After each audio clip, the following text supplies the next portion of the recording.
on a une réflexion, alors dans le dessin, mais aussi dans les textes, pour à la fois parfois dépréciser, c'est-à-dire neutraliser, parler de une personne au lieu d'un garçon et une fille. Ça permet d'intégrer aussi les personnes trans, d'intégrer aussi les personnes intersexes qui ne se reconnaissent pas forcément comme garçon ou fille. Enfin bref, voilà. On voit bien que la question, elle est aussi comment dire, au niveau de la couleur de peau, du handicap, de la corpulence, etc. etc. Et puis là, parfois, donc, il s'agit de neutraliser les illustrations de langage, mais parfois il s'agit au contraire de préciser, de rendre visibles des catégories de personnes qui sont habituellement invisibles ou invisibilisées. Alors, quelques exemples rapides. On inclut dans ce livre l'intersexuation. Dans un petit texte, par exemple, on peut voir la description des organes sexuels qui, au passage, ne sont pas décrits de manière différentialiste en disant l'homme a un pénis, la femme a un vagin. En fait, on décrit les organes en rappelant l'origine embryologique commune, que le pénis fonctionne comme le clitoris, etc., etc. Et on ajoute les sexes peuvent avoir des apparences très diverses. Chez certains enfants, les parties se développent de telle manière que leur sexe n'est pas clairement une zézette ou un zizi. Voilà. C'est un livre qui est destiné aux 10-13 ans. Voilà. Donc, c'est possible d'expliquer d'une manière très simple, sans forcément citer les termes techniques, mais au moins montrer que l'intersexuation existe. Pour la question trans, et donc la question de l'identité, ce n'est pas dans le livre lui-même, et c'est dans la méthode destinée aux profs qui va avec le livre. Voilà.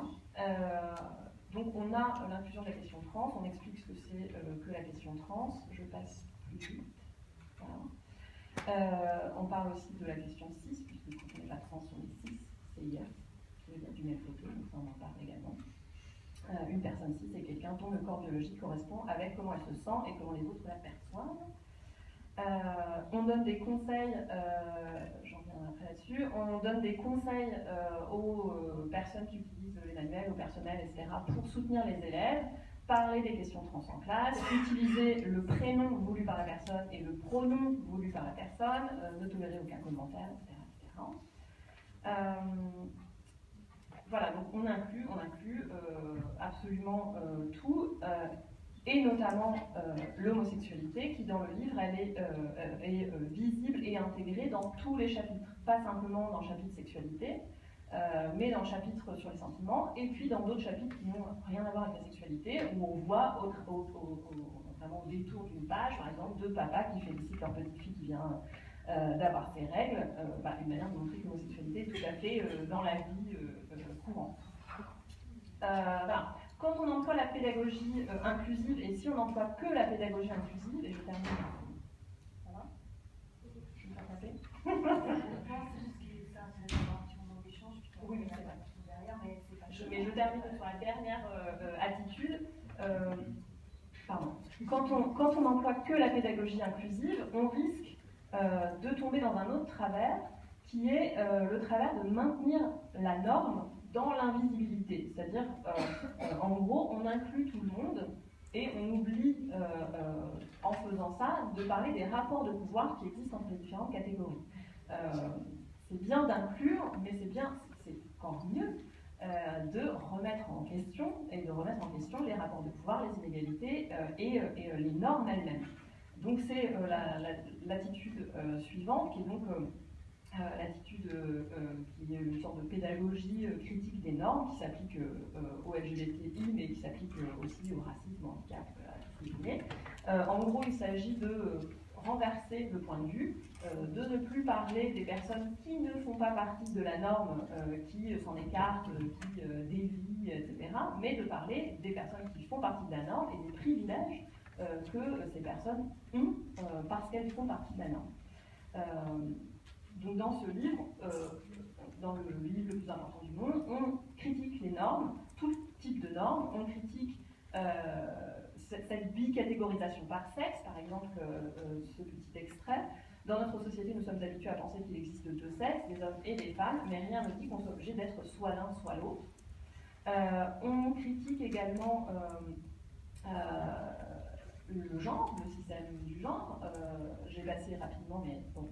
Voilà, en gros, il y a un chapitre entier sur le genre. Alors évidemment, comme c'est pour les enfants, ça ne s'appelle pas le genre, ça s'appelle La fabrique des filles et des garçons, avec cette métaphore qui me semble tout à fait accessible et parlante d'une fabrique, donc la société qui colle dans les mains des petits-enfants des kits de garçons et des kits de filles.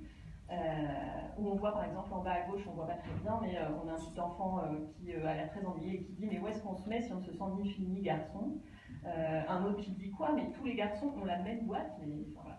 Donc, et à la fin du chapitre, bien sûr, il y a une foire au grenier où les enfants peuvent venir échanger leur boîte, se débarrasser de leur boîte. Donc on critique le genre et puis on critique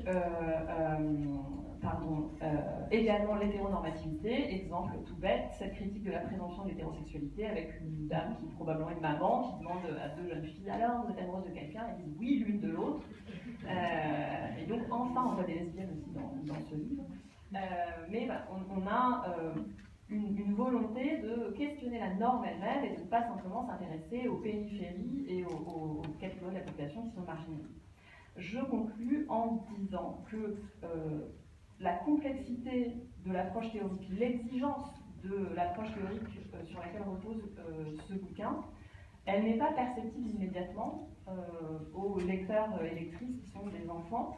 C'est écrit d'une manière très très accessible, ce qui, à mon sens, permet simplement de conclure que c'est pas parce que c'est des petits qu'on ne peut pas être exigeant aussi. On peut tout à fait aller très loin et expliquer, effectivement, questionner, interroger les normes, etc., en adaptant simplement et les textes et puis les illustrations. Là, en plus, on a des illustrations avec un style manga qui ont été réalisées par le studio Yokai, mais qui vraiment permettent aussi de, par exemple, faire des personnages pas trop sexués, ce qui fait que chaque lecteur, chaque lectrice peut projeter absolument ce qu'il veut ou ce qu'elle veut dans les personnages. Voilà. Donc, c'est pas parce que c'est des critiques qu'on ne peut pas être exigeant. Et voilà, le livre, il repose sur des théories universitaires, sur des études, des démarches tout à fait sérieuses, mais évidemment, pour les enfants, c'est rendu accessible. Merci.